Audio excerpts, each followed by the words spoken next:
ये को मान्य अर्पित का स्वागत करें। गंगानाथ झा से पधारे हुए आदरणीय झा जी से निवेदन है कि आप भी पूज्य गुरुवर्य को माल्य अर्पित करें। रामकिशोर झा जी को आमंत्रित कर रहा हूँ कि आए और गंगा चढ़ाएं। जगत चित्रम नमस्तस्मै कलाश्लाघ्याय शूलिने पातु नीलकण्ठस्य कण्ठः श्यामाम्बुदोपमः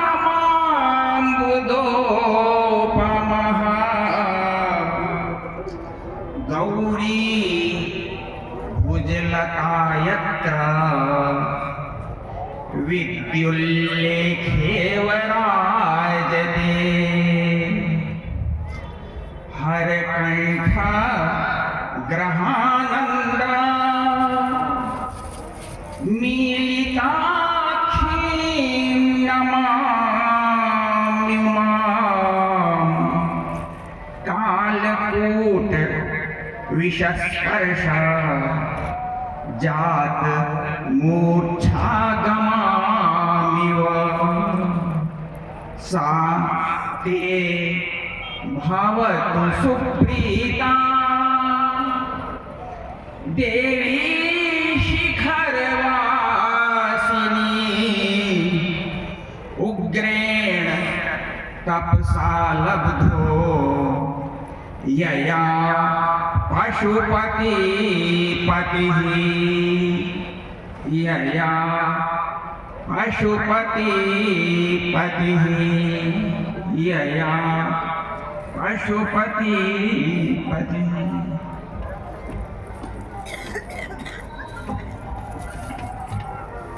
धन्यवाद। या दुग्धापिक दुग्धेव कविदो हृदिरन्वहं हृदिनः सन्निधत्तां सा सूक्तिधेनु सरस्वती। परम पूज्या जगत गुरुवः रामानुजाचार्य वासुदेवाचार्य विद्याभास्कर स्वामी समुपस्थितः विद्वांसः संस्कृतकवयः अभ्यागताः स्त्रियः पुरुषाः विद्यार्थिनश्च अद्य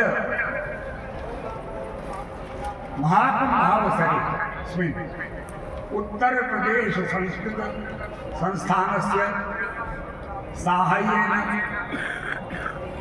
अद्य कुम्भावसरे संस्कृत कुंभ समारोहः समायोज्यते।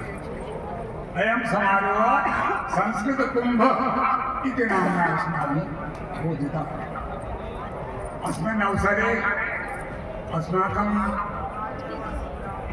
अस्या संगोष्ठ्या गौरववर्धनाय ये स्वामिवर्याः समुपस्थिताः अद्य कृपया अत्र आध्यक्षाय समागताः तेषाम् अहं स्वागतं व्याहरामि अभिनन्दनं च करोमि।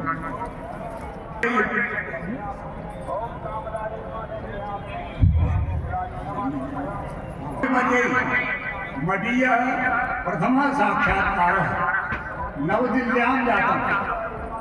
प्रायेण 8 अथवा 9 वर्षपूर्वं साहित्यकारिणी पक्षतः दिल्ल्याम् एका रामानुजाचार्यम् अधिकृत्य एका संगोष्ठी समायोजिता। तत्र मुख्यातिथिरूपेण अत्र भवन्तः आसन्। धाराप्रवाहरूपेण रामानुजदर्शनम् अधिकृत्य संस्कृतभाषया भवन्तः भाषितवन्तः।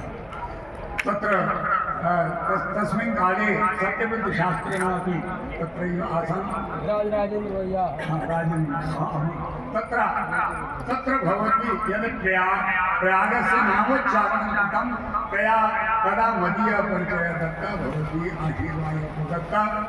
आचार्य भट्टे रामानुजाचार्य सब धारा प्रवास अति प्रसन्नताया विषय के अस्माकं संस्कृतस्य आध्यक्षम् आरम्भम् उद्घाटनं वा कुर्वन्ति इति महत्त्वपूर्णस्य विषयः। अत्र भवन्तः सर्वे येऽपि विद्वांसः कवयः केऽपि आगताः कुर्वन्ति अद्यापि महत् जनसम्मर्दवशात् क्वचिन् मार्गे विद्यन्ते तेषां सर्वेषाम् अत्र संयोजकरूपेण अहं सर्वेषां स्वागतं करोमि। आज का जो विषय है उस पर मैं हिंदी में इसलिए कहना चाहता हूँ, हमारे दो उत्तर प्रदेश संस्कृत संस्थान से दो वर्गों में दो प्रकल्प हैं। एक है व्याख्यान गोष्ठी, एक संस्कृत कल गोष्ठी। व्याख्यान गोष्ठी का विषय है वर्तमान परिदृश्य में संस्कृत एवं महापुरुष। ये जो व्याख्यान गोष्ठी है, हमारा उद्देश्य ये था कि हम संस्कृत वाङ्मय के विविध पक्षों पर अपने विचार रखें कि वर्तमान संस्कृत भाषा तो अनादिकाल से वैदिक काल से इसका स्वरूप चला रहा है और निरंतर परिवर्तित होती रही है, परंतु आज जिस युग में हम जीवित हैं उस युग में संस्कृत की स्थिति विभिन्न रूपों में क्या है। आज विभिन्न विद्यालयों में संस्कृत पढ़ाई जा रही है, माध्यमिक विद्यालयों में, उच्च शिक्षा के क्षेत्र में अनेक स्वतंत्र संस्कृत विश्वविद्यालय हैं, अनेक हजारों की संख्या में संस्कृत पाठशालाएं हैं। उनमें संस्कृत की शिक्षा कैसे दी जा रही है, संस्कृत में कैसे सर्जन हो रहा है, ये भी हम लोगों के बहुत से लोगों के लिए विचारणीय विषय होगा कि वर्तमान काल में इतना समय बीत जाने पर भी संस्कृत भाषा का सामान्यतया किसी भी प्रदेश में ये प्रादेशिक भाषा के रूप में न होने पर भी और ऐसे बोलचाल की सामान्य भाषा न होने पर भी संस्कृत में इतना उत्कृष्ट कोटि का विपुल मात्रा में साहित्य दिखाया जा रहा है। ये बहुत बड़े गर्व की बात है। जो लोग न जानते होंगे उनको ये जानने की आवश्यकता है कि संस्कृत में आज भी विपुल वाङ्मय दोनों रचनात्मक रूप से अधिक लिखा जा रहा है और आलोचनात्मक रूप से भी अभी तक हमारे यहाँ के जो ग्रंथ हैं वैदिक वाङ्मय से लेकर आज तक जो लिखा गया उस सब पर समीक्षाएं हो रही हैं, शोध कार्य हो रहे हैं, पुस्तकें लिखी जा रही हैं, अनेकानेक उनके अंक वॉल्यूम निकल रहे हैं, बहुत कार्य हो रहा है। सबको बताने का ये समय नहीं है, इसलिए सबको बताया नहीं जा सकता। एक पक्ष संस्कृत का और है बहुत बड़ा, जो बहुत लोग हमारे यहाँ के शिक्षक वर्ग भी नहीं जानता, संस्कृत का वैश्विक रूप अर्थात विश्व के विविध देशों में संस्कृत का कितना प्रचार प्रसार है। मुझे भारत सरकार की कृपा से कहना चाहिए 17 देशों की यात्रा का अवसर मिला और मैं 1987 से जर्मनी, फ्रांस आदि देशों में रहता हुआ सब देशों में जाकर के हमने यह अनुभव किया, हमारा भाव संस्कृत के कारण गौरवान्वित होता है। हम संस्कृत के हैं, इसलिए हम अनेक स्थानों पर विश्व गुरुत्व देखते हैं। जहाँ पर भी गीता आश्रम है, जहाँ जिन देशों में भी गया सर्वत्र गीता आश्रम है। जहाँ जहाँ गीता आश्रम है वहाँ संस्कृत है, जहाँ संस्कृत है, जहाँ गीता है वही भारत है, वही भारत की आत्मा है। और वहाँ पर भारतीयों को ये गर्व से सिर उठाने का अवसर मिलता है। निश्चित रूप से हम जो विश्व गुरु की पदवी ये एक कोई स्लोगन नहीं है, ये कोई ऐसी कोई कहावत नारा नहीं है, ये है वास्तविकता। दूसरा, अनेक अकेले जर्मनी देश के लगभग 22 विश्वविद्यालयों में संस्कृत का अध्ययन, अध्यापन और अनुसंधान कार्य हो रहा है। जो अनुसंधान हो रहा है वो गंभीर हो रहा है, ऐसे नहीं हो रहा। जिसने व्याकरण का काम किया तो उसके बिल्कुल तह तक पहुँच करके किया, जिसने दर्शन पर किया, जिसने वेद पर किया, बड़े बड़े विद्वानों ने किया, बहुत से लोगों ने अनुवाद का कार्य किया। तो ये और एक बहुत बड़ी संस्था है, सर्वोत्तम, संस्कृत की सर्वोच्च कहना चाहिए, वो है international association of Sanskrit studies. उसकी स्थापना 1973 में हुई थी, नई दिल्ली में ही हुई थी। पर ये सोचा गया उसको मुख्यालय कहाँ रखा जाए, तो फ्रांस वाले तुरंत विद्वान आगे तो फ्रांस की राजधानी पेरिस में उसका मुख्यालय है। मैं वहाँ अनेक शहर वहाँ गया और वहाँ देखा कि उस संस्था का संचालन पेरिस से हो रहा है। वो संस्था प्रत्येक 3 वर्ष बाद अर्थात चौथे वर्ष में एक बड़ा विश्व संस्कृत सम्मेलन, जिसको अंग्रेजी में वर्ल्ड संस्कृत कॉन्फ्रेंस कहा जाता है, वह कर रही है। 17 देशों में 18 देशों में तब ये हो चुका। 19वां नेपाल में जून के महीने में होने वाली है। हम लोग उसके जब वहाँ बैठते हैं और लगभग 800, 900, 1000 पूरे विश्व भर के संस्कृत के विद्वान विभिन्न विषयों पर चर्चा करते हुए, परिचर्चा करते हुए, संगोष्ठी करते हुए दिखाई पड़ते हैं। तो बस उस समय अनुभव होता है कि कोई भी आकर के देख ले, ये है भारत और ये है संस्कृत, हम विश्वगुरु हैं या नहीं। ऐसे अवसर पर इसलिए संस्कृत का एक रूप भारत में है और एक रूप वैश्विक है। विश्व में अनेक जगह पर हमने अनेक नाटक देखे संस्कृत के अध्ययन अध्यापक। अमेरिका में संस्कृत के बड़े बड़े इंस्टीट्यूट हैं, हिमालयन इंस्टीट्यूट है, स्वामी राम, जो हिमालय के स्वामी राम थे, आप देखे ही थे। और उन्होंने वहाँ अमेरिका में एक पर्वतीय भूमि है, बड़ा सुंदर स्वरम्य प्राकृतिक स्थान, वहाँ पर उन्होंने एक हिमालयन इंस्टीट्यूट स्थापित किया। वहाँ पर योग विद्या भारती दर्शन, आयुर्वेद, इन विभिन्न विषयों पर सक्रिय रूप से प्रयोगात्मक कार्य होते हैं। मैं 3 दिन वहाँ रहा। इतने विदेशी जो भौतिकता में भले लिप्त होंगे, वो आ करके वहाँ कुछ न जाने क्या प्राप्त करना चाहते हैं। उसी तरह जैसे सिद्धार्थ पर्व में भी हमने देखा कि अनेक विदेशी केवल ऊपर से नहीं आते हैं, रमते हैं, कोई स्नान भी करते हैं, हम लोगों की तरह चंदन भी लगाते हैं, हम लोगों की तरह कीर्तन भी करते हैं, उसमें पूरी तरह रमते हैं। ये ऐसा केवल स्वन नहीं, ये और भी संस्था है। तो ये बहुत बड़ा संस्कृत का एक रूप है। स्वामी जी के सामने मैं और अधिक नहीं बोलूँगा। अब एक यहाँ पर कुंभ ये भी है, कुंभ की जितनी भी सामग्री है, 2 मिनट 2 बातें होते हैं आपके सामने नहीं करूँ। इन लोगों की कुंभ महाकुंभ की समस्त सामग्री कहाँ है? संस्कृत।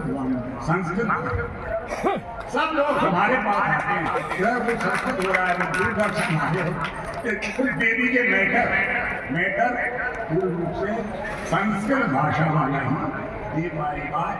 और बहुत बड़े पुराणों में, हमारे सारे पुराणों में भरा पड़ा है, महाकुंभ पर बोलने का ये अवसर नहीं है। अब एक अंतिम निवेदन ये है, उत्तर प्रदेश सरकार ने एक काम किया, उसको बताना आवश्यक है। उत्तर प्रदेश सरकार ने जो एक और काम किया जो कोई नहीं, बहुत से लोग नहीं जानते, उन्होंने बहुत प्रकाशन किए। अनेक बड़े बड़े स्वामी वर्यों से लेकर हम जैसे लोगों से और कुछ और जो भी लेखक हैं, उनसे सामग्री लेकर के उन्होंने एक कॉफी टेबल में हिंदी में, एक कॉफी टेबल में संस्कृत में, एक उत्तर प्रदेश संदेश नाम का पत्रिका मोटी हुआ, एक फिर अंग्रेजी में, ऐसे करके कुल 12-14 प्रकाशन किए। अद्भुत है, सूचना एवं जनसंपर्क विभाग में उपलब्ध है, संस्कृति विभाग में उपलब्ध है। अद्भुत चित्र है, ऐसे कुंभ के अद्भुत और बड़े ही भावने चित्र उसके अंदर है, सामग्री उसके अंदर है। मेरा जो कॉफी टेबल बुक जो हिंदी वाली है, उसमें मेरा आगे प्रकाशित हुआ, इसलिए पूरा का पूरा जो मामला मेरे पास आया वो बहुत भारी भरकम, ये उत्तर प्रदेश सरकार की एक देन है। दी जाती है। अंत में आज यहाँ पर एक कुंभायनम, कुंभ के अवसर पर इस कुंभायनम नाम के एक संकलन, काव्य संकलन का अभी स्वामी जी के कर कमलों से लोकार्पण होगा और उसके संपादक हैं अरविंद तिवारी। तो अभी होने ही वाला है, तब मैं दोबारा नहीं बोलूँगा। उसके लिए मैं 5 श्लोक यहीं स्वामी जी के सामने समर्पित करूँगा, उसका परिचय भी आ जाएगा और मैं कहूँगा महाकुंभायनम महाकुंभायनम भव्यम कुंभकाले विभासितम। महाकुंभायनम भव्यम कुंभकाले विभासितम भूयात् भव्याय भूतानां शुभम भारतवासिनां। भूयात् भव्याय भूतानां शुभम भारतवासिनां। प्रयागे द्वादशे वर्षे ज्योतिर्विज्ञान संबद्धम। तो होता है पूर्णतया वैज्ञानिक है। ये मैंने दूरदर्शन के चित्र कहा, कई बार लोगों से कहा, ये कोई ऐसी घटना नहीं, ये वैज्ञानिक है जो हो रहा है। तो प्रयागे द्वादशे वर्षे ज्योतिर्विज्ञान संबद्धम गंगा यमुनयो कूले संगमे लोक मेलनम। संगमे ये लोक मेलन हो रहा है, ये मिला, ये संगम हो रहा है। तत्र संस्थान का अर्थ है उत्तर प्रदेश संस्कृत संस्थान। तत्र संस्थान योगेन संस्कृतज्ञ सुमेलनम। तत्र संस्थान योगेन संस्कृतज्ञ सुमेलनम विद्वत् सम्मेलनम दिव्यम कवि सम्मेलनम तथा। अरविंद तिवारी वही सुरवाणी सुसेवकः काव्य संकलनं कृत्वा प्रकाशयति पुस्तकं। अंतिमं मेला क्षेत्रे भवत्यत्र संग्रहस्य समर्पणं संपादकारवृन्दाय साधुवादां ददाम्यहम्।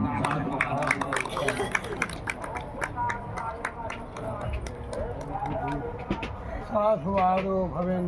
बहुत बहुत धन्यवाद प्रोफेसर हरदर्श शर्मा जी के लिए। तीर्थराज प्रयाग की धरती, ये स्वयं ब्रह्मा जी ने अपने यहाँ सौयज्ञ संपादित किए हुए प्रतिष्ठो याग सब प्रयाग। इस प्रयाग का नामकरण जिसका स्वयं भगवान विष्णु और शिव जी ने किया हो, स्कंद पुराण में कहा गया है दृष्ट्वा प्रतिष्ठम यागेभ्यः पुष्टभ्यो दक्षिणादिभिः प्रयागम इति तन्नाम कृतम हरिहरादिभिः। भगवान शंकर और विष्णु के द्वारा जिस स्थल का नामकरण प्रयागराज किया गया है वो स्वयं तीर्थराज प्रयाग। और ब्रह्म पुराण में इसको सीधे से तीर्थराज प्रयागराज कहा गया। प्रतिष्ठम सर्वयागेभ्यः प्रयागम इति कथ्यते प्राधान्याद राज शब्दवान। तो ये ब्रह्म पुराण में, ये आज का नहीं है, ये प्रयागराज तीर्थराज और भगवान शिव और विष्णु के द्वारा स्थापित किए हुए नाम है। तो ऐसी इस पावन धरती पर, और ये जो कुंभायनम आप देख रहे हैं, ये पुस्तक अभी जब से कुंभ प्रारंभ हुआ है, आज कितने दिन हुए? 25-26 दिन। और उसी बीच में हमारे कवियों ने, संस्कृत के जो कवि हैं देश के कोने कोने से, उन्होंने इसी 20 दिन के भीतर अपनी रचनाएं भेजा है और ये आज प्रकाशित होकर के आपके साथ यहाँ पर है। इससे ये परिचय मिलता है कि संस्कृत में हमारे कवियों की कितनी तीव्र लेखनी है। कुंभ के नाम सुन करके, कुंभ की चर्चा सुन के यहाँ के कवियों ने यहाँ पर इस पुस्तक में अनेक अपनी संस्कृत रचनाएं प्रस्तुत की है। कुंभ को ही लेकर कर इस रचनाएं हैं। इसमें इस पुस्तक में केवल लगभग आप देखें कि इसमें कुल मिला के 45 कवियों की रचनाएं हैं संस्कृत में, जिन्होंने अपनी अपनी रचनाएं इसमें प्रस्तुत की है। और ये प्रकाशित रचना आज इस मंच पे आप सबके समक्ष भगवान भाषणं कृतम् गौरवाद यंत्रित कथा कि जगत गुरु रामानुजाचार्य इसी धरती के विद्यार्थी भी रहे हैं। ये हम लोगों के सतीर्थ हम लोग पहले पढ़ने में गर्व होता है। इसी धरती पर राम देशिक संस्कृत महाविद्यालय में रह करके आपने शिक्षा प्राप्त की और आज आपका वैदुष्य, आपकी संस्कृत मेधा, धारा प्रवाह संस्कृत जो हम लोग सुनते हैं वो संस्कृत में लगता है कि ये आज प्रयाग की धरती विद्वानों से अभी भी खाली नहीं है। यहाँ का विद्यार्थी आज जगत गुरु है, शंकराचार्य है, प्रोफेसर है, कुलपति है। भरद्वाज जी की ये धरती है। भरद्वाज जी का वैदिक ऋषि, वैदिक काल के जो ऋषि हमारे भरद्वाज है, 10,000 विद्यार्थी इसी प्रयाग की धरती पर भरद्वाज आश्रम में अध्ययन किया करते थे। ये ऋषि महर्षियों की धरती है, मुनियों की धरती है, तपस्वियों की धरती है। ऐसे तीर्थराज ये हुआ है और यहाँ पर ब्रह्मा विष्णु महेश साक्षात वटवृक्ष के नीचे निवास करते हैं। उनकी ये त्रिवेणी है। बहुत सी गाथाएं हैं कुंभ के विषय में और स्वामी जी के समक्ष हम लोग भी आज जो कुछ ग्रंथों से पढ़ते सीखते हैं उसी को आज यहाँ हम लोग सुनने सुनाने के लिए उपस्थित है। आपने पुस्तक का लोकार्पण देखा और अब हम चाहेंगे कि हमारे और विद्वान बोले। स्वामी जी का आशीर्वचन पहले हमें प्राप्त हो जाए। इस संगोष्ठी का एक औपचारिक शुभारंभ आपकी वाणी से ही हम लोग चाहते हैं कि सुआशीष के साथ यहाँ पर हो हम सबको आशीर्वाद मिले। तीर्थराज की धरती, प्रयाग की धरती, यहाँ पर 60 कोटि 10 सहस्त्र तीर्थ कहते हैं यहाँ उपस्थित होते हैं कुंभ में। ये जो आप कुंभ देख रहे हैं इस समय माघ का महीना, यहाँ प्रतिवर्ष इसी तरह की भीड़ होती है। मौनी अमावस्या पर प्रतिवर्ष माघ के महीने में यहाँ इतनी बड़ी महाकुंभ है। इस बार तो 25 किलोमीटर में ये क्षेत्र फैला हुआ है, लेकिन ये माघ के महीने में भी प्रतिवर्ष इतनी छोटी मोटी तमाम कथाएं तो ऐसी होती है। ये माघ का महीना प्रयाग के महीने में, माघ के महीने में प्रयाग प्रतिवर्ष इसी प्रकार के उत्सव को मनाया करता है। इसी प्रकार की तैयारी होती है। थोड़ा संक्षेप में होती है। इस बार 25 किलोमीटर है तो माघ महीने 10 किलोमीटर कम से कम तो होता ही है। लेकिन इसी प्रकार की विद्युत छटा होती है। रात में आप यहाँ की विद्युत छटा देखे लगता है सूर्य चांद तारे सब निकल करके धरती को समा रहे हैं। लगता है स्वर्ग यहाँ पर पधार चुका है। ये हमारे ऋषि महर्षि देवगुण जो पीठाधीश्वर मंदादि देव भूमि पर पदार्पण करते लगता है सब स्वर्ग लोक से देवता यहाँ पर उपस्थित हो गए। आप स्नान करते हुए देखते हैं जब हमारे महात्मा स्वामी सब निकलते हैं तो लगता है देव ऋषि सब यहाँ पर उपस्थित हो गए। सारे देवता यहाँ पर धरती पे आ रहे हैं, स्वर्ग लोक उपस्थित हो गया है। ये है तीर्थराज प्रयाग की महिमा। ये आप जो क्षेत्र देख रहे हैं 3 महीने पहले हम लोग देखते हैं कि ये जलमग्न रहता है। बरसात के दिन में यहाँ पर खड़े हो जाइए किनारे पर, जिधर से आप प्रवेश किए होंगे कभी, ये समुद्र जैसा जब यहाँ बाढ़ आती है हनुमान जी जिधर देखे हैं वो डूबे रहते हैं। हनुमान जी यहाँ के जो बड़े लेटे हुए हनुमान जी हैं वो जब डूब जाते हैं तो यहाँ पर जल ही जल रहता है। जहाँ बैठे हैं ये जल ही जल। यहाँ पर आज ये प्रयाग की धरती है, जितना दर्शन आप देख रहे हैं ये तीर्थराज प्रयाग की महिमा है। बरसात में आप कभी देखिए यहाँ इसी जगह आप इतना जल होगा कि आप लगता है समुद्र किनारे बैठे। तो ये प्रयागवासी हम लोग कई रूपों में इसको देखते रहते हैं। अभी 15 दिन 1 महीने बाद यहाँ क्या स्थिति होगी। यहाँ के किसान अपनी रोजी रोटी भी करते हैं, किसानी भी कर लेते हैं इसी धरती पर। ये तीर्थराज की धरती हमें स्वामी जी का आशीर्वाद चाहता हूँ मिल जाए। तो अगले वक्ता को मैं यहाँ पर आमंत्रित करूँ। मैं डॉक्टर अनिल कुमार तिवारी जी जो इस सूत्रधार है इस संगोष्ठी के, उनको मैं आमंत्रित करता हूँ तब तक स्वामी जी के बोलने के महतः हर्षस्य विषयः वर्तते। पूज्य स्वामिनां गुरुवर्याणां जगद्गुरुवर्याणां स्वामी रामानुजाचार्याणां स्वामी वासुदेवाचार्याणां विद्याभास्कर महोदयानां सान्निध्ये अस्माकं संस्कृतकविसमुदायः संस्कृतकविकुम्भः इदानीं प्रवर्तमानः वर्तते।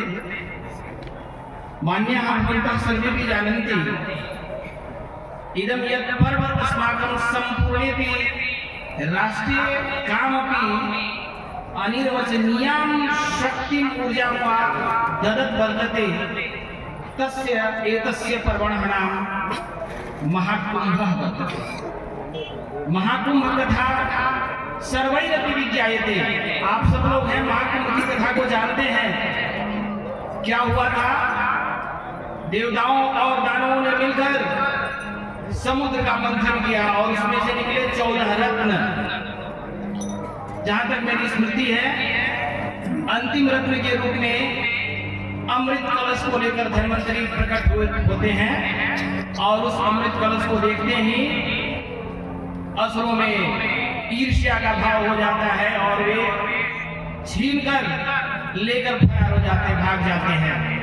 और जो घटना आपके सामने है, भगवान विष्णु विश्व मोहिनी का रूप धारण करते हैं और उस अमृत कलश को प्राप्त करते हैं। इस बीच दो, आप जानते हैं, देवताओं की पंक्ति में आकर बैठ जाते हैं और जैसे अमृत पान के लिए उद्यत होते हैं, उनके सिर को अलग किया जाता है। इसी समुद्र मंथन से वारुणी की भी प्राप्ति हुई थी। वो कौन ले गए? असुर ले गए। लेकिन इसी समुद्र मंथन से वह विष प्रकट हुआ। विष को देखते ही हाहाकार मच गया, देवता भी भागने लगे और दानव भी। लेकिन एक देवों के देव महादेव थे, उन्होंने कहा विष आ जाओ आ जाओ आ जाओ, मैं तुझे अपने गले में स्नान देता हूं। तो क्या कहलाए? नीलकंठ। इसको यदि हम प्रतीकात्मक कथा के रूप में भी लेते हैं तो परिवार का वह सदस्य जो विष पीना जानता है, परिवार के लोगों के उलाहने ताने बानों रूपी विष को जो पी जाने की क्षमता रखता है, वही परिवार का प्रमुख सदस्य कहलाने का अधिकारी होता है। और वही राष्ट्र का भी महान पुरुष बनता है, महापुरुष बनता है, जो संपूर्ण विश्व का पान करके भी राष्ट्र की समृद्धि के लिए निरंतर प्रयत्नशील रहता है। ऐसी सीख, ऐसी शिक्षा हमारी इस संस्कृति के द्वारा हमें प्राप्त होती है। आज हम सब उपस्थित हैं और इस अवसर पर जो एक पुस्तक प्रकाशित हुई जिसका नाम था महाकुंभायनम, यह बड़े ही कम समय में 45 कवियों की यह रचना है। और मैं गुरुवर्य का एक अलग विलक्षण शिष्य हूँ, मानस शिष्य। अभी गृहस्थ जीवन से हमने अनुमति न मिलने के कारण दीक्षा नहीं ली, लेकिन मन से मैं लगभग 5 वर्षों से गुरु जी का शिष्य हूँ। मानस शिष्य के रूप में आपका आशीर्वाद हमें निरंतर मिलता है। इसी पत्रिका में एक सुंदर कविता हमारी छपी हुई है, प्रयाग कुंभ दर्शनम। 2-4 पंक्तियां आप तक पहुंचाऊंगा और आप इतने दूर से जो इस महाकुंभ के स्नान के लिए आए हुए हैं, तो यहाँ से यही सीख लेकर जाएं कि अमृत के साथ सहनशीलता, धैर्य, क्रोध न करना, इन सब सद्गुणों को भी अपने अंदर डालते जाएं। क्योंकि समुद्र मंथन से 14 रत्न निकले थे, विष भी था, वारुणी भी और अमृत भी।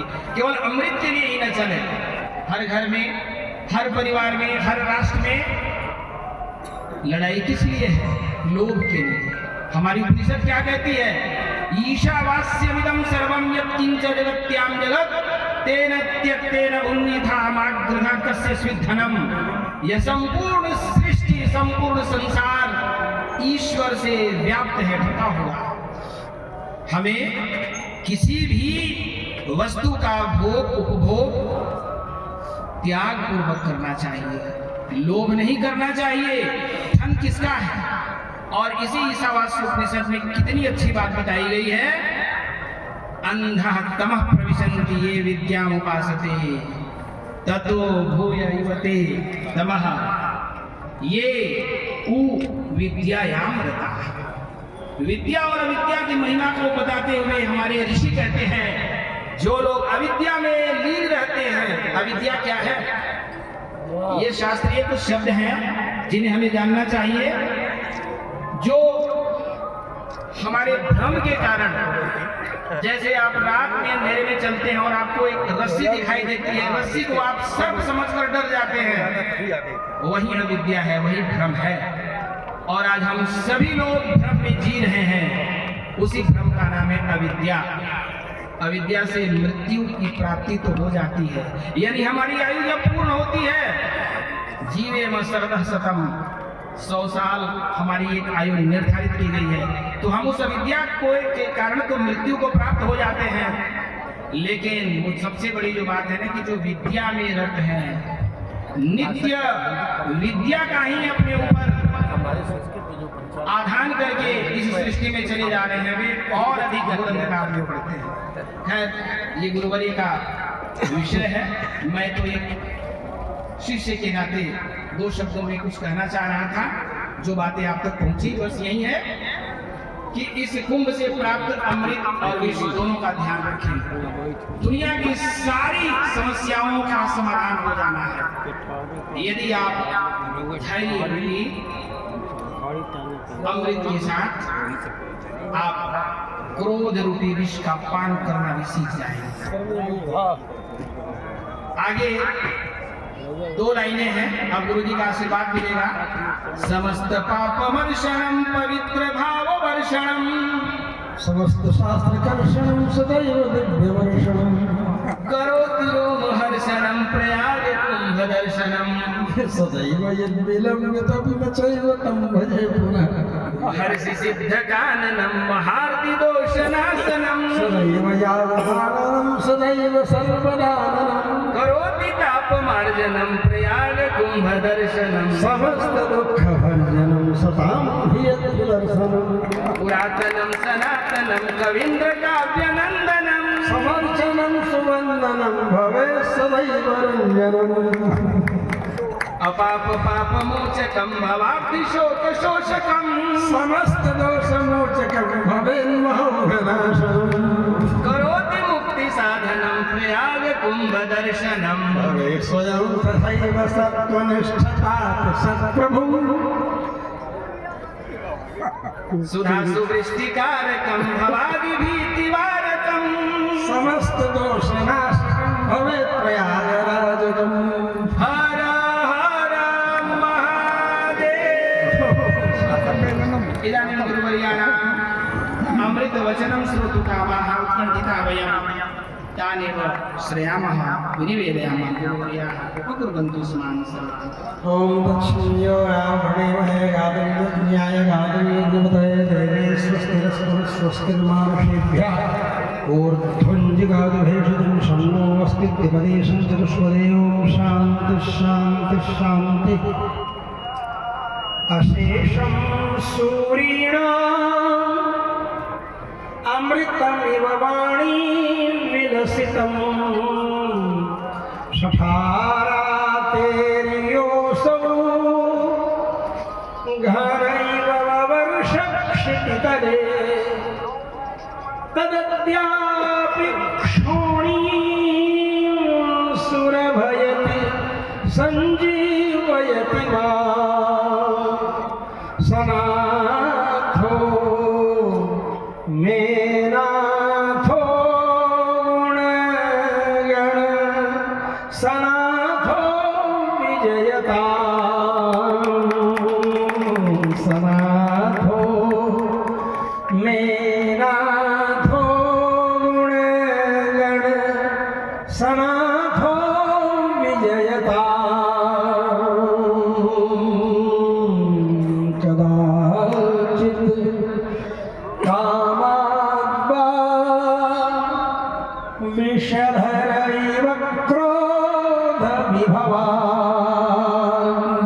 मदाल्लोभ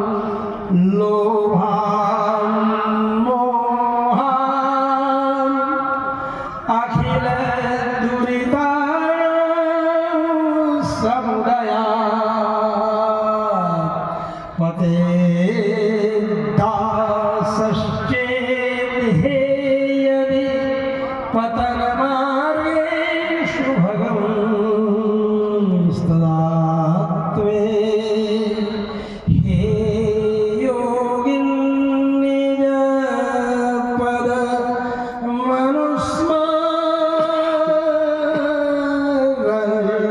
मनुस्मरहिमां तदा त्वे मे स्वामिन् निज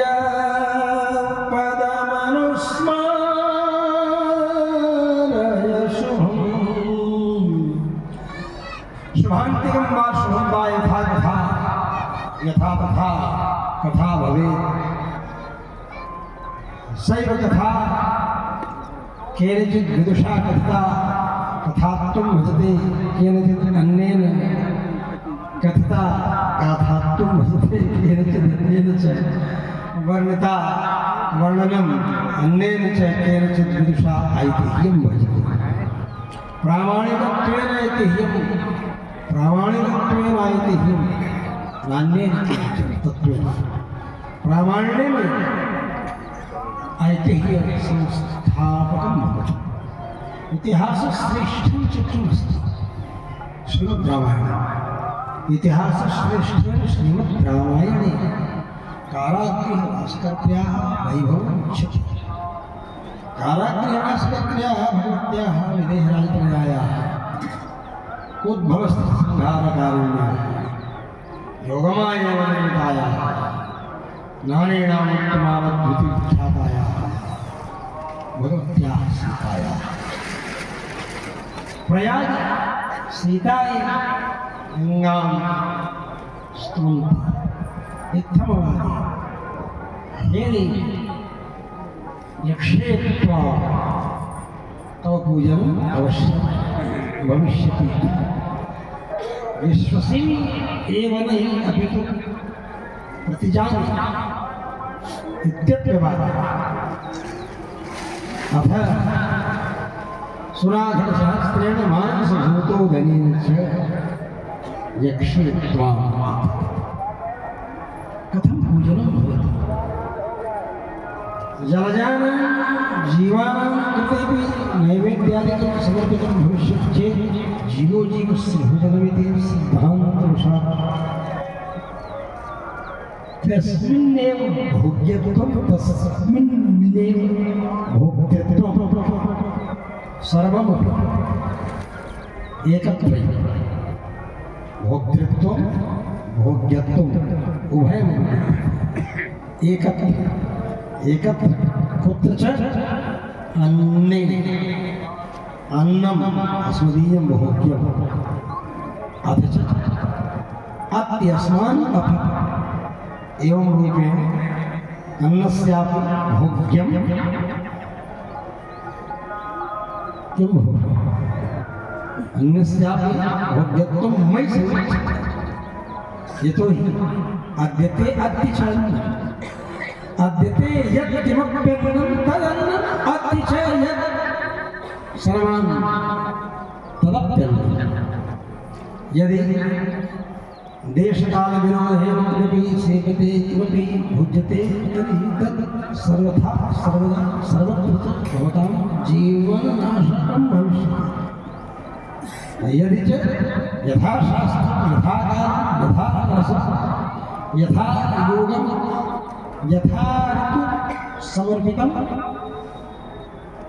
भविष्यति चेत् सर्वदा नैरुच्यकरं भविष्यति सर्वत्र सर्वदा सर्वेषु नैरुच्यकरं भविष्यति अतः अस्माभिः सर्वैः एवं रूपेणैव भोक्तव्यम् एवं भूतान्येव तत्त्वानि भोज्यानि अस्माभिः सर्वैः येन स्वास्थ्यमपि सम्यक् भवेत् चिन्तनमपि सम्यक् भवेत् अथ च तादृश एव व्यवहारः निभानीयः येन व्यवहारेण सर्वे सन्तुष्टाः स्युः अस्माकं दृष्टिरपि कस्यचिदपि समक्षं नैव पतिता भवेत् सर्वथा उत्तमता स्यात् उत्थिता स्यात् एवं भूता दृष्टि भवेत् अस्मदीयं जीवन चारित्रं भवेत् हम सब लोगों का यह सौभाग्य है कि हम सब लोग तीर्थराज प्रयाग में बैठे माने प्रकृष्ट रूप से, विशेष रूप से, पूर्ण रूप से याग में यज्ञ होना, तो प्रकर्षण यजते यज्ञासो प्रयागा, प्रयागाम यागो यज्ञांगे महर्षि पाणिनि जी लिखते हैं। तो प्रयाग प्रकर्षण यजते यज्ञास और प्रयाग हम याजा उभावन भ्रातरो सत्यनिष्ठ भाइयों की यथा आप सब लोगों को मालूम है। प्रयाग सिता सिते सरिते यत्र संगते तत्राप्तासो दिवम उत्पतम। भगवान वेद कहते हैं जहाँ श्वेत जल की धारा है, जहाँ श्याम हर जल की धारा है, वहाँ पर वस्तुतः स्वर्ग उत्पन्न हो रहा है। स्वर्ग तत्र ये तन्नुम विसृजत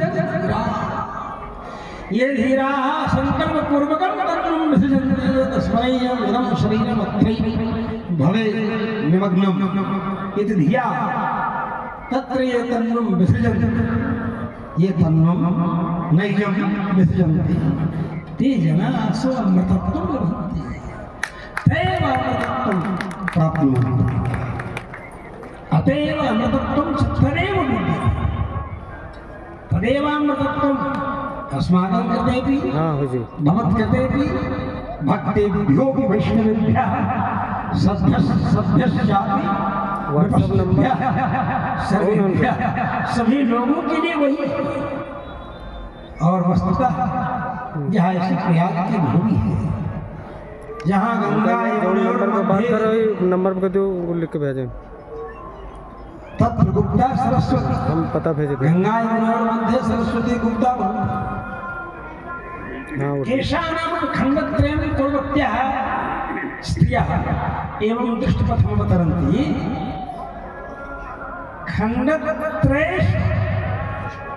खण्डद्वयस्यैव दर्शनं भवति, एकम् अन्तर्निलीनं भवति तत् वा वेणी निर्माणप्रसङ्गे केशखण्डत्रयं भवति, दृष्टिपथं द्विकमेव अवतरति, एकं तत्रापि आधारतया भवति तदेव गुप्ततया भवति। आधारत्वं यद् घटते तदेव गुप्तं भवति। एवम् अतएव यतो हि आधारोऽधिकरणं अधिकरणत्वं तदेव भविष्यति।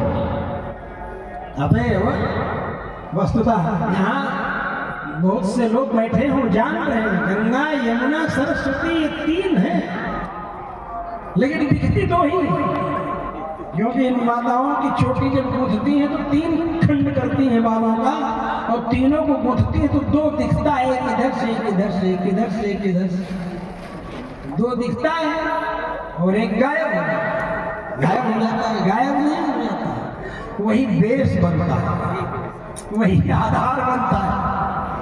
वो जो दो दिख रहा है वही आधार बनता है, वही बेस बनता है चोटी का ना। जो गायब है वही बेस, जो पीछे है वही बेस, जो आगे है वो दिख रहा है, एक के बाद एक पीछे दिखता है, एक के बाद एक पीछे दिखता है, क्रम। उसी तरह से गंगा यमुना सरस्वती है तो तीन, लेकिन वेणी जब बनती है त्रिवेणी, सागर मध्य सकल त्रिवेणी गोस्वामी जी कहते हैं, तो जब वेणी के रूप में होती है, चोटी के रूप में होती है, तो दो जो है वो दिखती है, एक गायब हो जाती है। तो जो गायब हो जाती है उसका नाम क्या है? सरस्वती। जो दिखती है उसका क्या नाम है? गंगा और यमुना। गंगा और यमुना जो है वो तो आंखों से बहती है अविरल धारा की तरह, आंसू की तरह, लेकिन उस गंगा और यमुना है दोनों नेत्रों से बहने वाली, दोनों अश्रुधारा, आनंदाश्रु हो, प्रेमाश्रु हो। वो धारा तभी बहेगी जब आपके हृदय में भाव होगा, भाव तभी होगा जब आपके मन में समाधान पूर्वक बुद्धि होगी, और बुद्धि तभी होगी जब सरस्वती की कृपा होगी। इसलिए सरस्वती ही मूल आधार है। सरस्वती ही मूल भावों की जनयित्री है। मूल भाव हृदय में आपके उत्पन्न होंगे सरस्वती जी के माध्यम से, और वही भाव जब कष्ट और पीड़ाकारक हो जाएंगे हृदय में उत्पन्न होने के कारण, तो आंसू के रूप में नेत्र से गंगा और यमुना का प्रवाह होगा। लेकिन उन भावों को समझने के लिए सरस्वती की आवश्यकता होगी, क्योंकि आपकी बुद्धि है, जब दिमाग नहीं काम नहीं करेगा, दिमाग आपका मस्तिष्क ही काम नहीं करेगा, बुद्धि नहीं काम करेगी, तो आप सोचेंगे क्या? तो ना आप किसी का संयोग सोच करके हंस सकेंगे, प्रसन्नता के आंसू बहा सकेंगे, ना आप किसी का वियोग समझ करके रो सकेंगे, कष्ट और पीड़ा के आंसू बहा सकेंगे। जब मन में भाव होगा तभी ना हुल आएगा। क्या कहते हैं? हुल कहते हैं ना भोजपुरी में। क्या कहेंगे? भोजपुरी बुझे रे बाबा। जले हुल हो, जले हुल ना हो, जले रस ना हो, बुद्धि ना लगे तो हुल ना हो। पत्थर में तो नहीं ना होगा। जो भावों से भरा होगा, जो हृदय वाला होगा, उसी को सहृदय कहते हैं। क्या कहते हैं? सहृदय। इसीलिए सहृदय गोष्ठी वरिष्ठा महंतो होन्ति यत्र खलु अस्याम सभायां अतएव सुहृद्त्वेन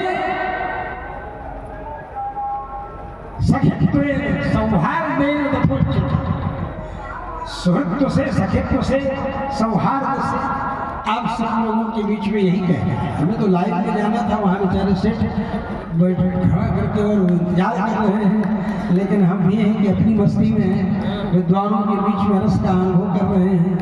रस रस ही है, रसते आस्वाद्यते यह सरस येन केनापि माध्यमेन येन केनापि पदेन संस्कृतेनापि असाधुपदेनापि रसते आस्वाद्यते यस्य सरसः अतएव रमणीयार्थ प्रतिपादक शब्द काव्यम एवं रूपेण काव्य लक्षण स्वीकृतमस्ति। पंडित राज महाभागा है संति विलक्षण से मुशिका वेदांत देशिक प्रत्यय है, श्रीहर्ष प्रत्यय है, विश्वस्त विलक्षण चतुष्प्रतिभास एवं चतुष्ट स्वरूपेण तावत् प्रतिभा चतुष्टयं स्वीकृतमस्ति।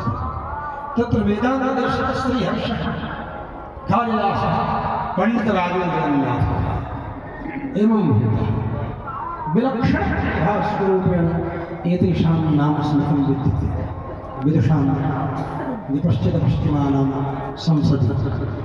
तो इसलिए जब हम देखते हैं विद्वानों को, संस्कृत के शब्दों को, संस्कृत के काव्य की एक विधा है, और ऐसा बोलते हैं ये तो संस्कृत में ही होगा।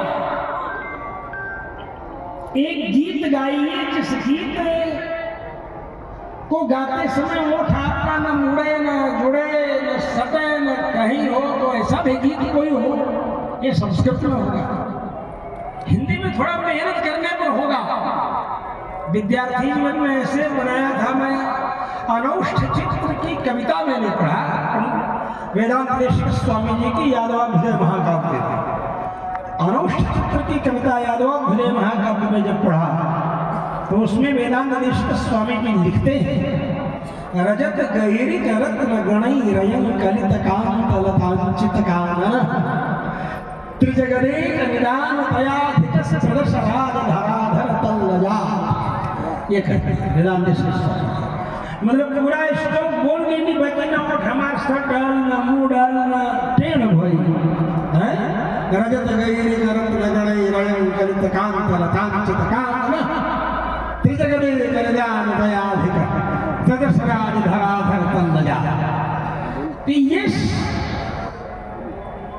पढ़ मेरे मन में आया कि चलो संस्कृत में तो लिखा ही वेदांत स्वामी जी, चलो हिंदी में तो हिंदी में गीत बनाए। आज नहीं आए सखा सखार, आज नहीं आए सखा सखार, लागत नहीं यही जन कर चित अति चंचल गर्द चिगार। आज नहीं आए सखा सखार, आज नहीं आए सखा सखार, लागत नहीं यही जन कर चित अति चंचल गर्द चिगार। आज नहीं आए सखा सखार,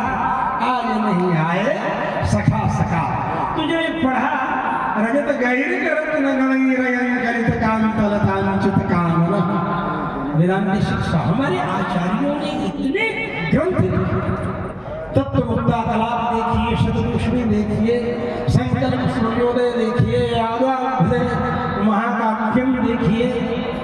ये वेदांत ऋषि स्वामी जी की रचनाएं, जिनकी रचनाओं का पाठ करते समय अपने आप सरस्वती फर फर फर फर फर फराने लगती है।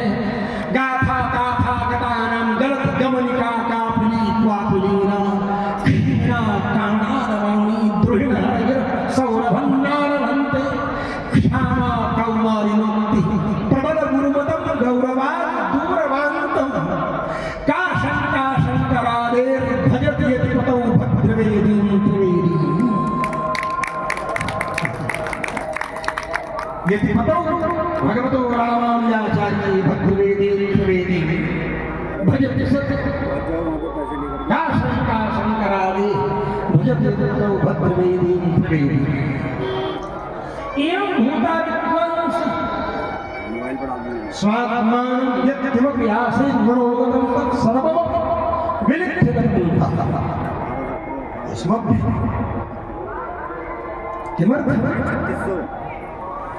मादृभ्यः एव अतएव उत्तमं ते लिखन्ति वेदान्तदेशिकस्वामिनः तार्किकाः घटपटेति पठेयुः शाब्दिकाः घपछपेति रटेयुः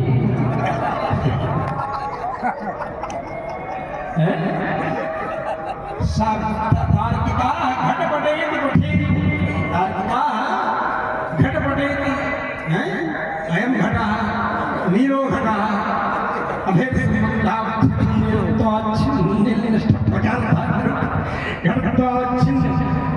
विशेषता शब्द बोला विशेषता शालिनी सत्ता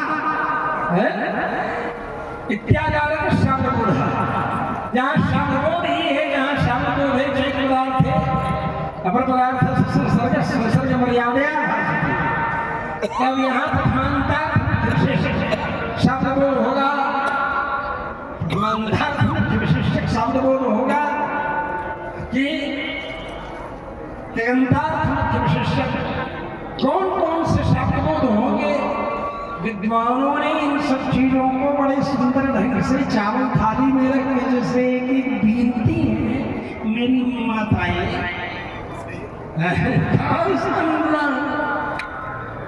थाली निर्माण संपादन होती है एवं रूपेण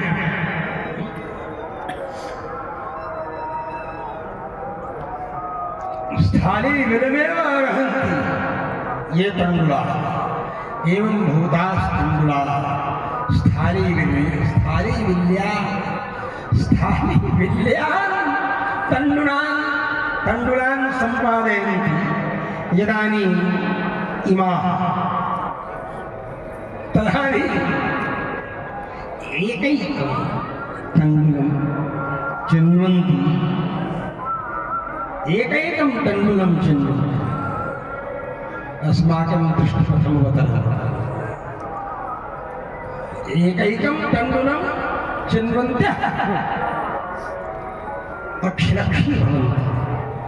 अतएव पदार्थविवेचना विद्यते शास्त्रबोधे।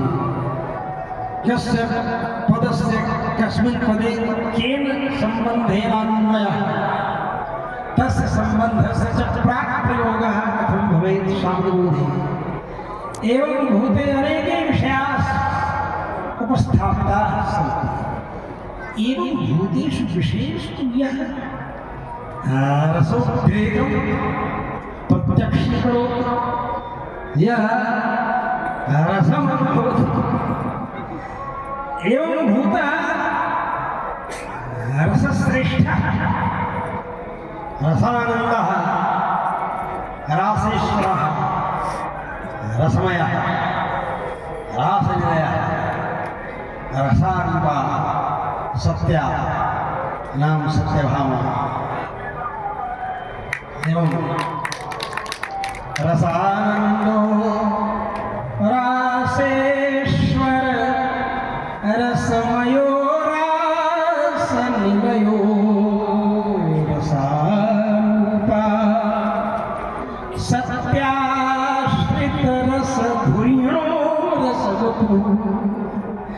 रसादानोल्लासां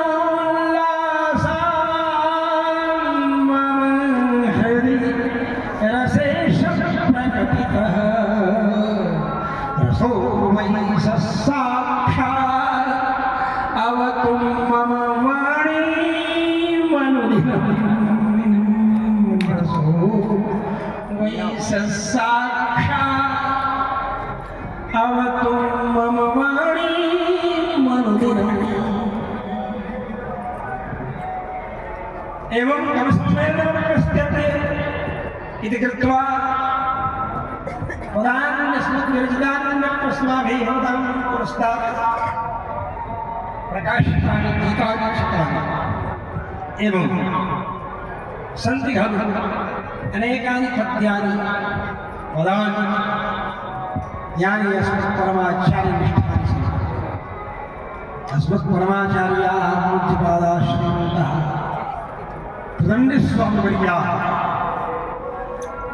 उत्तरे भारते सर्वप्रथमं तैरेव लेखनी स्थापिता तैरेव लेखनी उत्थापिता हिंदी भाषया उपनिषदा व्याख्याने उपनिषदां व्याख्याने हिंदी भाषया अस्माकं परमाचार्यवर्यैः श्रीमद्विष्णुचन्द्रस्वामिवर्यैरेव सर्वप्रथमं लेखनी उत्थापिता हिंदी भाषा 10 उपनिषत्सु एवं हिंदी भाषया व्याख्यान परमाचार्यवर्यैः अस्मदाचार्यवर्यैः श्रीभाष्यस्य हिंदी व्याख्यान एवं भूता परम्परास्तु स्मदीया अथापि मया लस्य शिरोमणिना नैव किमपि लिखितम् एतावता बहुशः अस्मत्परमाचार्यैः